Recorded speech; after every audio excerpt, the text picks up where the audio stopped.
Ngayong araw nga ay naisipan namin na pumunta ng Pampanga para bisitahin yung bunso kong kapatid at dumiretso na rin sa bahay ni tita. Matagal na rin kasi nag-aaya yung bunso kong kapatid na mamimingwit nga daw kami doon sa ilog malapit sa pinagtatrabahuan niya kasi napakarami daw ng mga isda.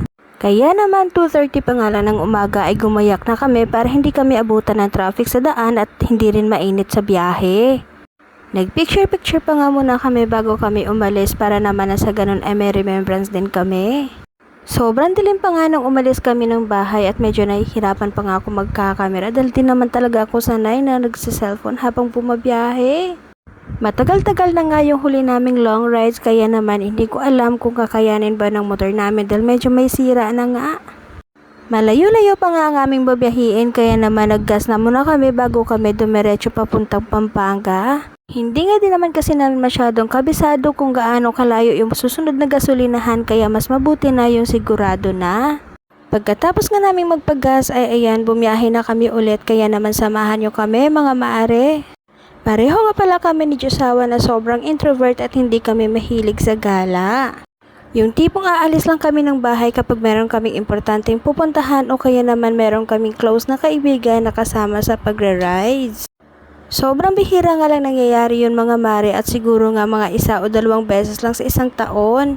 Mas pinipili pa kasi namin na magstay na lang sa bahay kapag day off o kaya free time at maglaro na lang ng cellphone.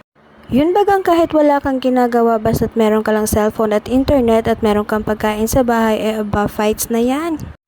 Eto nga kasi si Josawa ay hindi rin mahilig magbarkada kaya naman kaming dalawa lang talaga yung umaalis at hindi siya sumasama sa iba kapag hindi ako kasama. Nung minsan nga na inaya siya ng mga katrabaho niya na mag long rides daw sila ay hindi nga siya sumama dahil may trabaho ako ng mga oras na yun.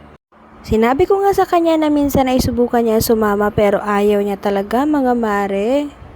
Siguro nga ay nami-misinterpret na kami ng iba dahil mas madalas talaga kaming hindi sumasama pero talagang sa pagstay ng bahay doon lang kami nagiging komportable. Maglilimang taon na nga itong motor namin pero talagang mabibilang lang talaga sa daliri yung mga lugar na napuntahan namin ay aba naman. Pero sa sobrang hirap nga ng buhay ngayon at puro stress na lang yung dala sa paligid ay talaga namang iba yung pakiramdam kapag nakapasyal ka.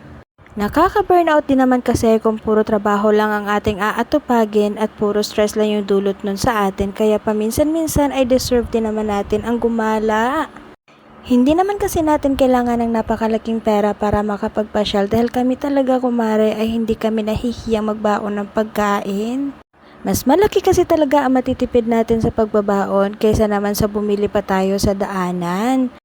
Nag-almusal na kasi kami mula sa bahay at saka nagbaon na rin kami ng tubig para naman na sa ganun ay makakabawas din kami ng gastusin. At kung umabot ka nga sa videong ito at sobrang stress mo na rin sa buhay ay ito na yung sign para gumala ka na din. Tara mga mare, sumama ka, takas tayo. Magfa 5 AM na nga ito at ang bilis lang ng biyahe namin dahil nasa gitna na kami ng Bulacan at tingnan nyo naman nagsisimula lumabas yung araw. Sobrang ganda nga ng kalangitan at sobrang nakaka-relax sa pakiramdam kaya hindi talaga namin iniinda yung layo ng aming biyahe. Medyo malayo-layo na nga yung narating namin kaya naman sabi ko kay Josawa ay huminto muna kami sa gilid.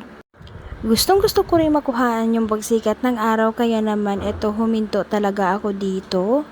Nung pagkabalik ko nga sa kanya doon sa motor ay ayan nahuli ko nga nag-uunat-unat, pagod yarn. Saglit nga lang kaming huminto dito at ayan tumuloy na nga rin ulit kami sa aming pagbiyahe. Isa rin talaga ito sa mga dahilan kung bakit madaling araw namin pinili ang bumiyahe dahil hindi mo kailangan makipagsiksikan dahil wala talagang traffic sa daanan.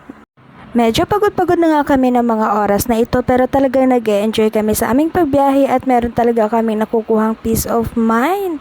Sobrang nag-enjoy nga ako sa biyahe namin na to dahil napakaaliwalas ng paligid, walang traffic at napakaganda rin ng mga tanawin. Bago nga ito sa aking paningin na parang ang payapa ng paligid at walang kagulo-gulo kaya naman napakasarap sa pakiramdam at sobrang nakaka-relax lang din. Lagpas na nga kami neto ng Pulilan at papasok na kami ng Baliwag para makadiretso na rin kami sa company na pinagtatrabahuan ng kapatid ko. Nasa duty pa kasi siya ng mga oras na yan at doon na lang namin naisipan na puntahan siya para antayin hanggang sa makapag-out na rin.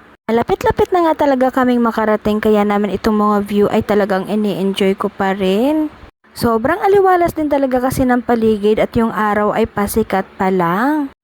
Nandito na nga kami malapit sa pinagtatrabahoan ng kapatid ko at huminto lang kami para mapicturean yung araw. Tamang upo nga lang ako dito sa gilid at nahagip pa nga pala ako ng video na para akong unggoy na nasa katauhan ng taong gasol. Ay nako! Inaantay ko kasi ng mga oras na yan yung kapatid ko na inutusan namin na bumili ng cup noodles pero halos isang dekada nga bago ito nakabalik.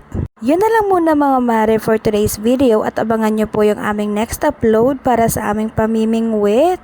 Maraming salamat sa inyong pagsama mga mare at isang malaking thank you Lord para sa araw na to.